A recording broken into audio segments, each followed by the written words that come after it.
Las Vegas spent $3.7 billion building its newest luxury resort. It was supposed to be the next big symbol of success. Instead, Fontainebleau opened half-finished, half-empty, and already losing millions. Guests describe it as quiet and lifeless, more museum than casino. Across the street, the old Circus charges $38 a night and still feels alive. So why are visitors walking past the most expensive hotel in Nevada, and what does that reveal about the new Las Vegas? Fontainebleau took nearly 2 decades to finish. Construction began in 2007, stopped during the recession, sat abandoned for 12 years, and finally opened in December 2023. It cost $3.7 billion, making it one of the most expensive hotels in Las Vegas history. The resort has 3,644 rooms, 36 restaurants, and a 67-story tower that dominates the north end of the Strip. But within months, cracks appeared. 15 restaurants were closed on opening week. 4 senior executives resigned before February. Reviews called the place overpriced, empty, and cold. Even with free parking and flash sales, occupancy never reached expectations. This story is not only about one hotel. It's about a city that forgot what made it special, chasing luxury while losing value. So let's break down what went wrong inside Fontainebleau and what it tells us about the future of Las Vegas. When Fontainebleau finally opened in December 2023, Las Vegas was already slowing down. The city had just spent the year chasing record hotel rates while visitor numbers quietly fell.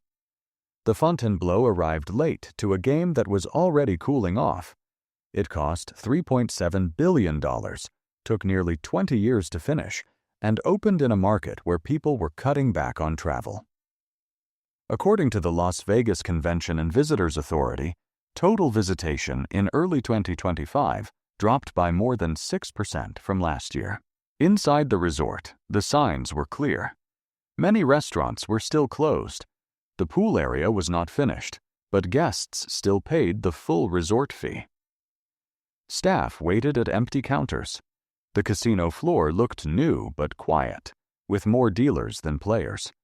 Several guests said they received free upgrades because rooms were unsold. Fontainebleau's opening came at the wrong time and under the wrong conditions: high prices, lower demand, and falling enthusiasm for luxury travel. From the first month, it was clear that the newest hotel on the Strip was struggling to find an audience. Fontainebleau opened before it was ready. On day 1, guests paid full price for a resort that was still under construction. The pool area was closed, several restaurants had not yet opened, and many storefronts on the promenade were empty. Yet the hotel charged a $45 daily resort fee. According to SFGate, 15 of its 36 restaurants were not operating during opening week. Guests described the experience as confusing. Signs were missing, pickup areas for rideshare were unclear, and staff gave conflicting directions. One visitor wrote, "It felt like the hotel launched just to start making money, not because it was ready." The average rate was around $270 a night, including taxes and fees, but demand quickly dropped.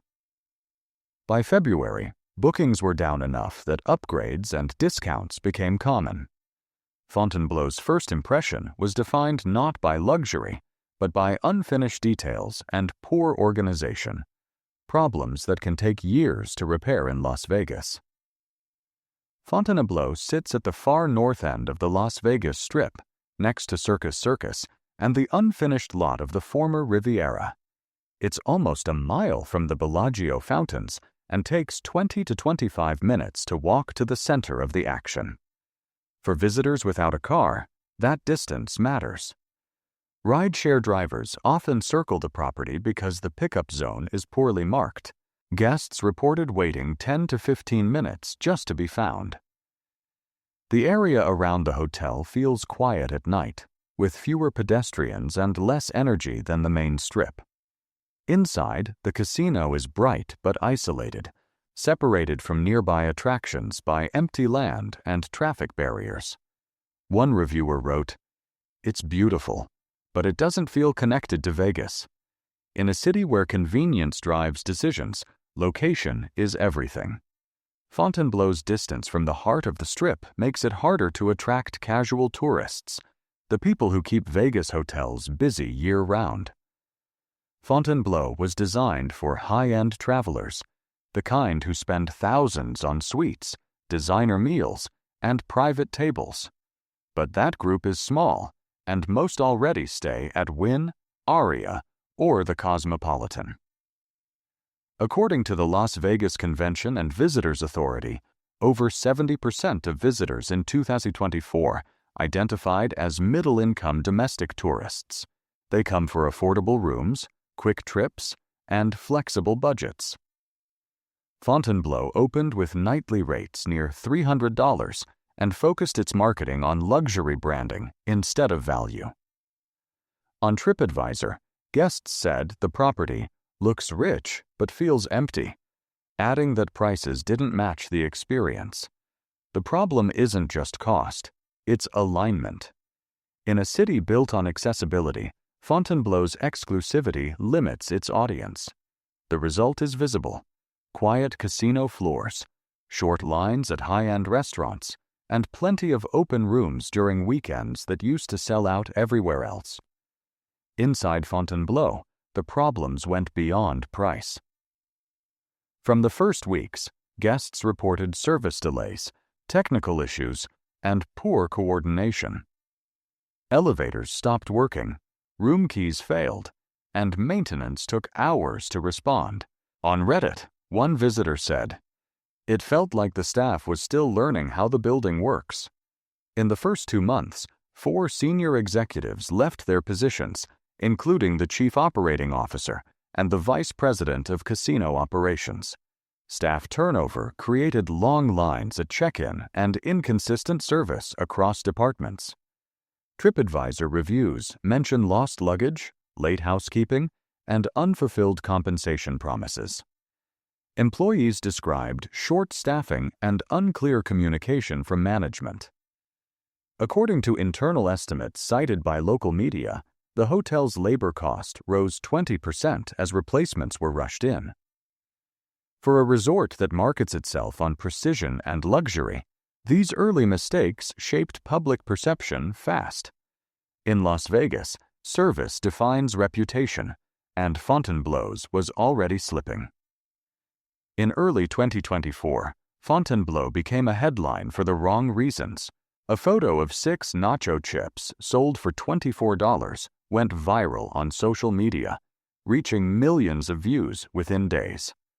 Soon, other guests posted clips of half-empty casino floors, closed pool gates, and staff waiting at unused bars. On TikTok, the hashtag #FontainebleauVegas was flooded with short videos calling the hotel overpriced and unfinished.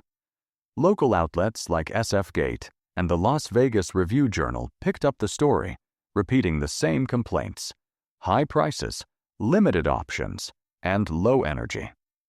On TripAdvisor, one reviewer wrote, "Everything looks beautiful, but no one is here." Another described the property as a luxury mall without shoppers.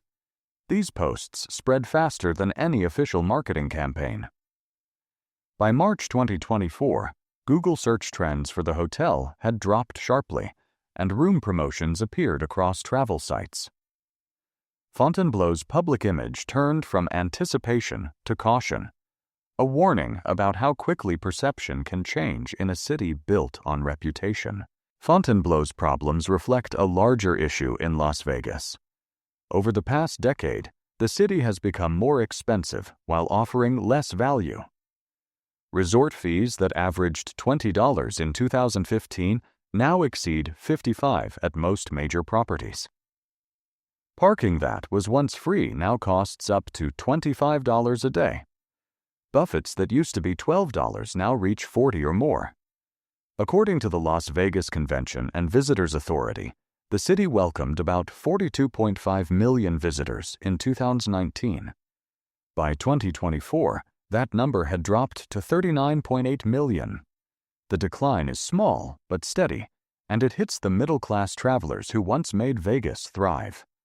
Online, former regulars say they now visit fewer times a year or skip the Strip entirely. Fontainebleau entered this market as the symbol of high prices and unmet expectations. Its empty casino floors show what happens when Las Vegas forgets the reason people came here in the first place. Fontainebleau's struggles are not unique. They reflect a larger problem across Las Vegas. The city kept raising prices and adding fees while the average visitor started pulling back. According to the U.S. Travel Association, domestic leisure travel dropped nearly 8% between 2023 and 2025, while costs rose more than 15%. In Las Vegas, the middle-class tourists who once filled every hotel are visiting less often or staying shorter. Hotels now rely on high-end dining and entertainment to replace gambling revenue, but that strategy only works for the few who can afford it. Fontainebleau became a symbol of that imbalance. A resort built for luxury in a market that's shifting toward practicality. Its empty floors show what happens when a city forgets who it was built for. Vegas was once the affordable escape, the place where everyone could join the party. Now it's testing how long that party can survive without the crowd that made it famous. Vegas isn't dying, but it's changing, and not everyone feels welcome anymore. What do you think? Can Las Vegas rebuild the trust it once had with everyday visitors? Or is this the beginning of a new era built only for the few who can still afford it? If you want to see more breakdowns like this, make sure to like, subscribe, and join the conversation below.